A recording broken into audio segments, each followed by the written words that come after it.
Principle 15 states that a line perpendicular to a radius at its extremity is tangent to the circle. In this example, a radius is drawn here.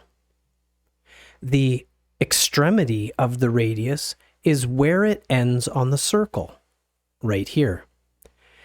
This line is drawn at 90 degrees to the radius. Line segment AB is tangent to the circle. Here is another example of Principle 15. In this example, two radii are drawn in the circle. Line segment CD is drawn perpendicular to a radius, and line segment EF is also drawn perpendicular to the other radius. Line segments CD and EF are each tangent to the circle.